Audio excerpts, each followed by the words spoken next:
If we have something in place, if we behave in a certain way that does not begin with or easily answer, how does this best serve the American people? Then we need to look at getting rid of it. And in that process and in that way, we also need to become transparent about all of these issues that have been dividing us, right? I think even in the best of situations, in the best of circumstances, in the best of wholehearted collaborative efforts between people, you're always going to get two opinions. Yeah. And in the analytical world, there's always three scenarios, right? There's an extreme on both sides, good and bad, and then the truth is somewhere in the middle. Right.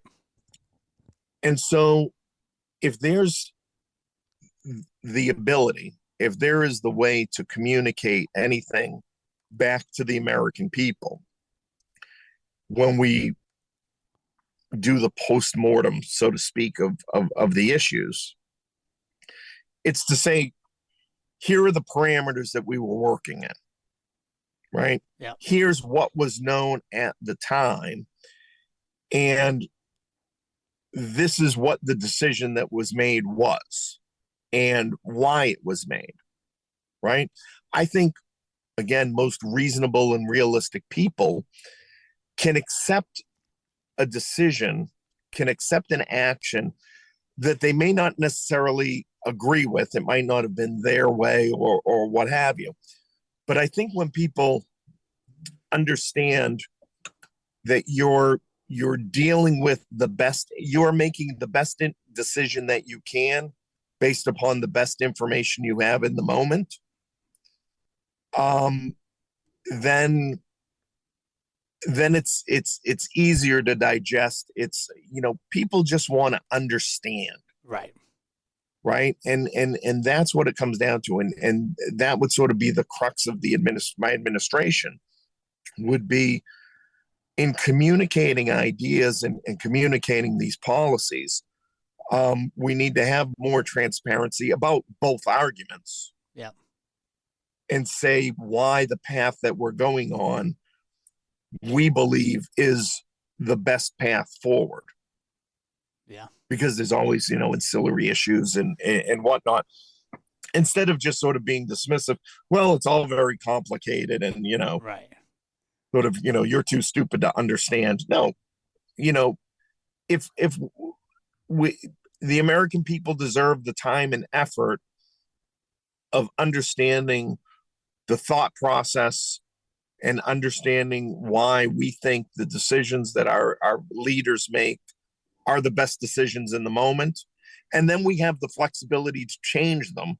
Yeah. If we find that it's not working. Right. And we're not now married. We're not now married to an ideology that we can't back away from because we're going to lose votes. Right. That we can't go back and we can't say, well, hold on, you know what? This isn't working like we thought, or there's now a new piece of information from which we are now better informed and we can make a better decision. And we're going to move forward on this now. Tough to do in government, tough to do on a large scale. But again, I think if we've gone back to the fundamental of saying we are going to structure and operate in a way that is focused on serving the American people, then I think that inherently builds in the flexibility we need to do those sorts of things. For sure. You want to know what else would relate to American people, at least this American person? As if, Gene, you get elected president and you fuck something up. You come out and say, guys, that one's on me. I'm sorry.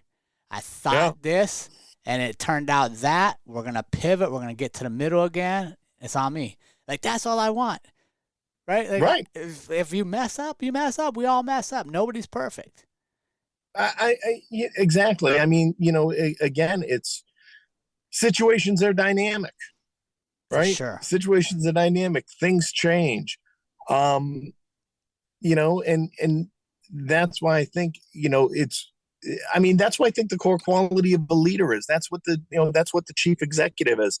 And again, it goes back to this idea of this false image we have in our mind of, the president being, all know. No, you know what? The president has access to a wealth of resources and information from which the president needs to make the best decision he can in that moment. At that That moment. decision should be based upon the best interests of the American people.